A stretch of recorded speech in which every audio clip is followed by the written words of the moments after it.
ఇచ్చారండి చంద్రబాబు ఇచ్చిన పథకాలు గ్యాస్ పథకం వస్తుంది కదండి. నీకు ఇచ్చారా? డబ్బులు కొంతమంది నీకు ఇచ్చారా? నాకైతే రాలేదు. మరి మాకు కూడా రాలేదు. అంటే కొంతమందికి వస్తున్నాయి అంటున్నారు. అంటే వాళ్ళు కొంతమందిని ఓటేసింది, కొంతమంది ఓడిస్తే గెలిచిండా? అందరూ ఓటేస్తేనే కదా గెలిచేది. మరి ఇంకేం కావాలి నీకు? అంటే అది ఏదో వాళ్ళకి సర్టిఫికెట్స్ లో కావచ్చు ఏదో ఇష్యూ ఉండే అది రావట్లేదు అనేసి అంటున్నారు కదా పేపర్స్. ఇష్యూ అంటే ఇష్యూ నువ్వు పిలిస్తే ఇష్యూ వస్తుంది. కాకపోతే ఈ ప్రభుత్వం ఫెయిల్ అయింది ఈసారి. ఫెయిల్ అయింది. ఏ విధంగా ఈ గవర్నమెంట్ ఫెయిల్ అయిందని? ఆడవాళ్ళకి ఫ్రీ బస్ అన్నాడు, ఉందా? రైతు భరోసా ఉందా?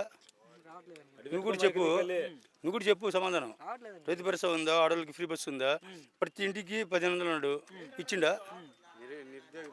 నిరుద్యోగ భృతి అన్నాడు, ఏం చేశారు మీరు? సంపద సృష్టిస్తున్నాను, సంపద అంతా తీసుకొని వచ్చి మనకి రాజధాని డెవలప్ చేస్తున్నాను, పోలవరం డెవలప్ చేస్తున్నాను.